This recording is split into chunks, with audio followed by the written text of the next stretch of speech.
అందరికీ నమస్కారం. ఈ రోజు మనతో ఉన్నారు ప్రముఖ ఆధ్యాత్మికవేత్త, జ్యోతిష్య మరియు వాస్తు పండితులు బ్రహ్మశ్రీ డాక్టర్ గుండెపూరి శివసుధీర్ శర్మ గురువు గారు ఉన్నారు. మాట్లాడదాం. జై శ్రీరామ్ గురు. జై శ్రీరామ్. శ్రీమాత్రే నమః. శ్రీ గురుభ్యో నమః.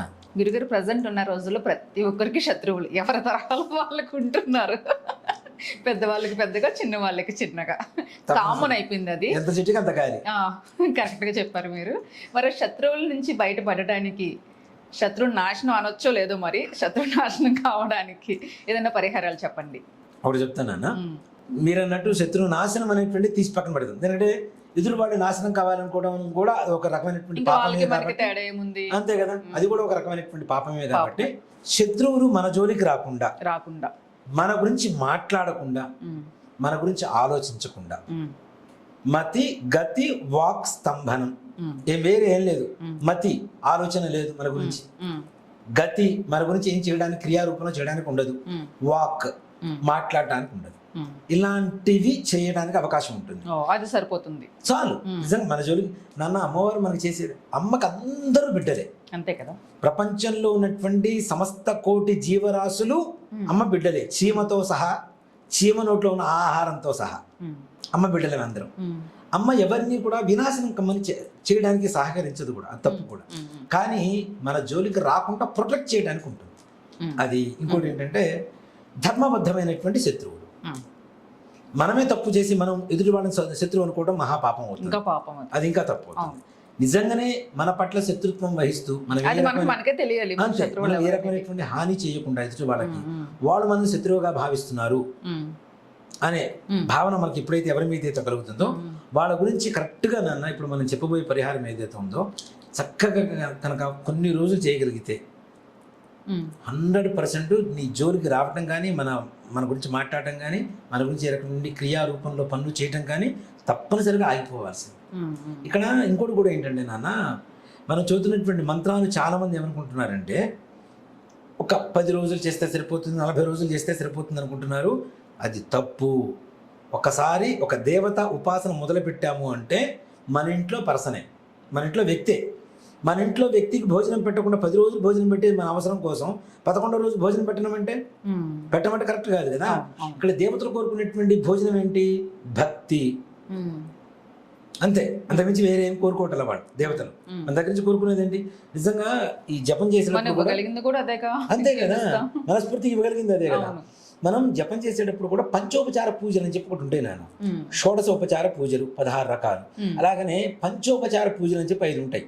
లం పృథివీ తత్వాత్మనే గంధం పరికల్పయామి, హం ఆకాశ తత్వాత్మనే దీపం పరికల్పయామి, యం వాయు తత్వాత్మనే ధూపం పరికల్పయామి, రం తేజో తత్వాత్మనే దీపం పరికల్పయామి, త్వం అమృత తత్వాత్మనే నైవేద్యం పరికల్పయామి. ఇక్కడ చూడండి, దేవతలు ఎంత కరుణామయులో అర్థమైపోతుంది. ప్రపంచంలో నువ్వు నా దగ్గరికి ధూపం, దీపం, నైవేద్యం తీసుకొచ్చి చూపించాల్సిన అవసరం లేదు. లం పృథివీ తత్వాత్మనే, పృథివీ అంటే నేల, ఈ నేలే నాకు గంధం అని చెప్తుంది దేవత. గంధం పరికల్పయామి అంటే నేలను మొత్తం రంగరించి గంధం పూస్తే అమ్మవారికి ఎంత పుణ్యం వస్తుందో మనం ఆరాధన చేసే దేవతకి ఈ మాట అనుకుంటే చాలా చెబుతుంది.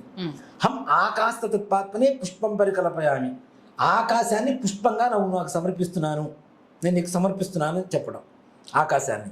యం వాయు తత్వాత్మనే ధూపం పరికల్పయామి, వాయువు మొత్తం కూడా నీకు ధూపమే. రం తేజో తత్వాత్మనే, తేజం అంటే ఏంటి? వెలుగు, ఈ వెలుగు మొత్తం నీకు దీపమే. త్వం అమృత తత్వాత్మనే, దేవతాలోకంలో ఉన్నటువంటి అమృతం ఏదైతే ఉందో అది నీకు నైవేద్యంగా ఇస్తున్నాను. ఏది ఇక్కడ ఫిజికల్గా కనపట్టల్లా, మన కళ్ళకి ఫిజికల్గా బయట కనబడేటువంటి ప్రపంచంలో అది మాత్రమే మన మంత్రంతోనే అమ్మవారికి నివేదన పెడుతున్నాం.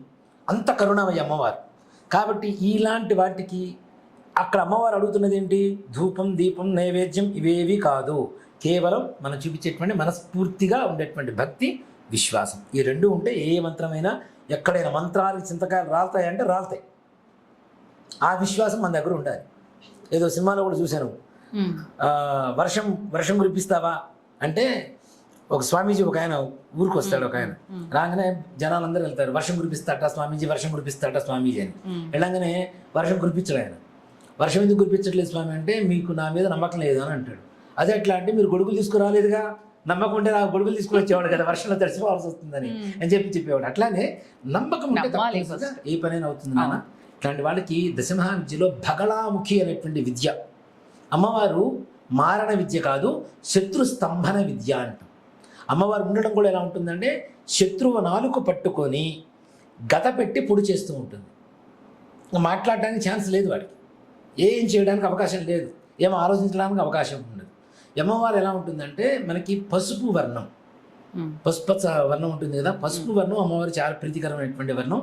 ఈ జపం చేసుకునేటప్పుడు కూడా సకల శత్రు బాధ నివారణార్థం అని చెప్పి ఒక చిన్న సంకల్పం చెప్పుకొని ఈ జపం చేసుకునే సమయంలో కూడాను ఎల్లో కలర్ వస్త్రాలు వేసుకొని చేస్తే ఇంకా మంచిది. నిజంగా అనుకోకుండానే వాళ్ళు ఎల్లో కలర్ మాల చేతికి కట్టుకున్నారు. ఇది భగళాముఖికి సంబంధించినటువంటి మాలే, నేను మెళ్ళ వేసుకోవడం కానీ చేతికి కట్టుకోవడం కానీ చేస్తూ ఉంటా. భగళాముఖికి సంబంధించినటువంటి మంత్రాన్ని ఎల్లో కలర్ వస్త్రాలు కట్టుకొని రోజుకు ఒక 3 సార్లు, లేదు ఇంకా చిన్న మంత్రమే, ఇంకా అవకాశం ఉంది ఇంకాస్త ఎక్కువ సార్లు చేసుకోండి. దాంతోపాటు శివ పంచాక్షరి మంత్ర జపం చేసుకుని తర్వాత అమ్మవారికి ఏం నివేదన పెట్టాలి అంటే అన్నంలో కొద్దిగా పసుపు కలిపి నివేదన పెడితే చాలు, ఇంకేం అక్కర్లా. పసుపు కలిపేసి నివేదన పెట్టండి.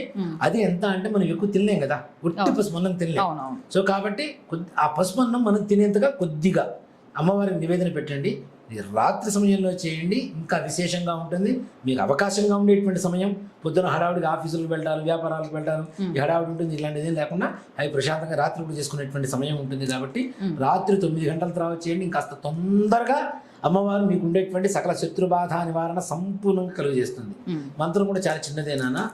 ఓం హ్రీం సర్వదుష్టానాం ముఖం వాచం పదం స్తంభయ హ్రీం భగళాముఖే స్వాహ.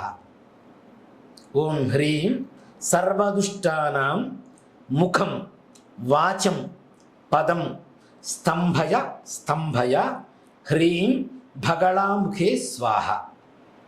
మంత్రంలో అర్థమైపోయింది. ముఖం వాచం పదం స్తంభయ. ఈ మంత్రాన్ని చేయండి. ఎన్నిసార్లు చేయగలిగితే అంత తొందరగా మీకుండేటువంటి లోపల ఉండేటువంటి శత్రువులు, బహిర్గతంగా కనబడేటువంటి శత్రువులు తప్పనిసరిగా దూరం అయిపోతారు, మీ జోలికి రాకుండా ఉంటారు. మీకు అమ్మవారు భగళాముఖి అమ్మవారు ఒక ప్రొటెక్షన్ లాగా చుట్టూ మనతోనే రక్షణ కల్పిస్తూ తప్పనిసరిగా మిమ్మల్ని ఇప్పుడు కాపాడుతూ ఉంటుంది. చాలా మంచి పరిహారం గురుగారు, సింపుల్, దైవిక పరంగా చాలా మంత్రం కాబట్టి మంచి పరిహారం, సింపుల్ గా చేసుకోవాలి. అంతే కదా నాన్న. జై శ్రీరామ్. జై శ్రీరామ్. శ్రీమాత్రే నమః. శ్రీ గురుభ్యో.